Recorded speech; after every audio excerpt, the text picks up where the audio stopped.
Hello, Eddie. Kitten.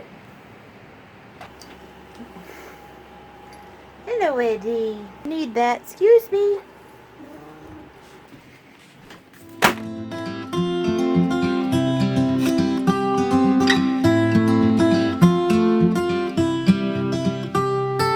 Hello, and welcome back to Art Therapy with Jen. Today I'm playing around in this larger dylusions journal. And I have this magazine image here that I glued in there. Lord, I couldn't tell you how long ago. It's been a while. And I just took a notion this day to do something with it. I've been trying to always try, different things, expand my horizons, all of that. And I've been loving playing with magazine images that I paint on top of and things like that. It's just out of my comfort zone, but I just want to have fun with it. So I'm starting here with just putting some gesso down. I find that especially when you're using cheaper paints and stuff, it just, y'all will see later on, it just helps them glide across that paper and just do more of what you want them to do. Now, through the magic of video, my gesso's dry. If only that were real, like I could just snap my fingers and that stuff be dry. But today, y'all, I'm using just plain old apple barrel paint. I got it from Walmart. It's 50 cents, a little 2-ounce container. And I just have a red, white, and blue. Now, starting off here, I got an idea in my head. I wanted to do these layers across and just take my brush, and you see there I'm trying to brush up, and I was going for some effect kind of like when you're listening to music and it has those waves that go up and down. Y'all know what I'm talking about in some of the music players. And I did like the effect that I was playing around with, but y'all will see here in a minute, the more I start playing around, the more I just don't feel like it fit with this image. But I wanted to keep this part in here, y'all, so y'all could see more of the process and how sometimes you just have to get in there and try stuff out and just go to it. Now I'm using my fingers. I'm also using just a cheap old plastic 1/2-inch flat brush. And the brush is what got me on the directions that I really wanted to go to. So I'm using that brush and trying to do some detail work around the image there of the lady. And it started making this texture that I was slowly just obsessing over.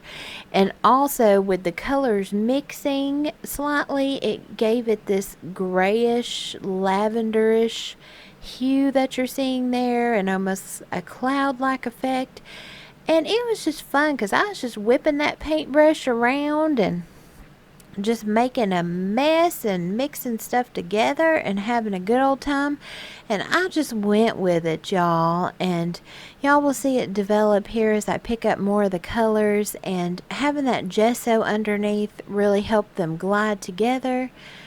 And yeah, I'm just adding more paints and just kind of mixing them and muddying them a little bit.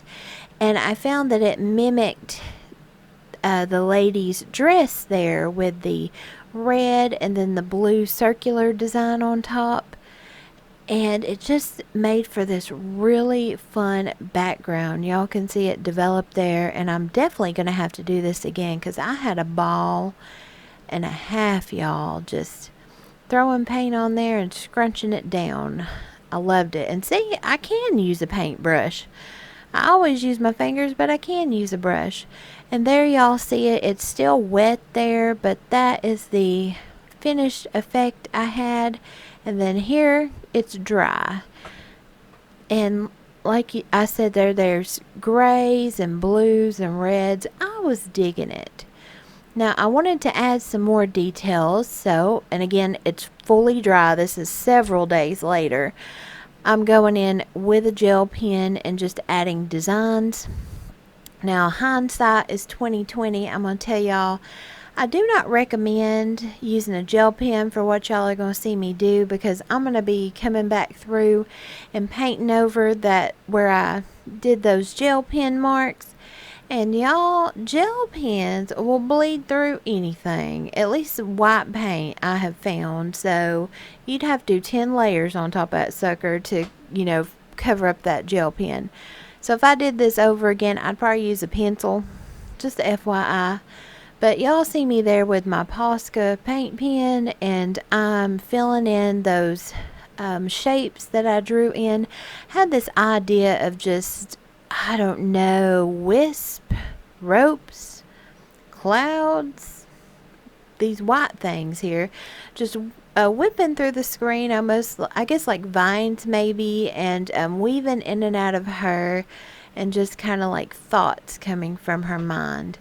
And I'm really happy with those shapes that I freehanded. I'm not a sketch artist or anything like that by any stretch of the imagination.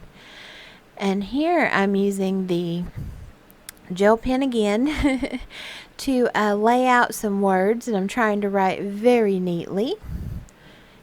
And it worked out this time, because y'all will see I'm using a Sharpie, so it don't matter if that sucker bleeds through. And I was feeling kind of introspective that day, so I'm putting on there, learn, forgive, reflect. I'm working on in my life. I'm in a very frustrating part, and I'm trying to get better at just letting stuff go, because y'all, sometimes you can't change people, and that's a lesson I'm learning. I'm not going to get into too much detail, but there's just some people, that's just how they going to be. And you got to either, just get the crap away from them, or just let it go. You know what I mean? So, so that's kind of what was on my mind during this. You can't let people affect you, because you need to get what you need to get done, and they should hold no power over you. You know what I mean? But the words I ended up using were remember to, learn, forgive, reflect, let go, and move forward. Amen to that, y'all. Now, once that Posca pen dried, it wasn't quite bright enough for me or opaque enough. So I just took a little paintbrush and some of the white apple barrel paints that I used earlier for the background.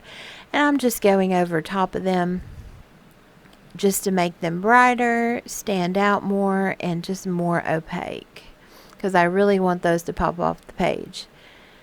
And yes, the gel pen still bled through. I don't know. I just pick up stuff, y'all, and I just go with it. That's how I learn. But I'm just doing my best to kind of get the effect that it's wrapping around her there. One goes behind her back, and I weaved it through her arm, and I just had some fun. This is almost like the paint version of doodling, and that's what it looks like there with that second layer of white on there. It's just really popping. Now I'm going back through, because I told y'all my gel pen bled through my paint, right? So we're working with it. You got to work with what you got and make it look intentional, although I told on myself. So I'm just going around and making dotted lines, segmented lines, dashed lines. I don't know what y'all would call them, but all around there, not being precise or anything. But that way, it looks like that I was purely intentional with those lines. So, and like I said, if I hadn't have told on myself, that's probably what everybody would think. But I never was a good liar, and I'd be an even worse crook. But I'm just playing around there. Y'all know I got to get my doodling in somewhere. And I did really like the effect that it had. It brought another dimension, instead of them just being flat white. So that was really fun. And that's my page, y'all. I had a ball with this one. I'm signing my name there, and I don't know, I'm definitely going to be exploring painting like this more, and I hope y'all enjoyed the video. more of a chat video, but I hope y'all enjoyed it and have a wonderful day. And I'll see y'all next week. Bye guys.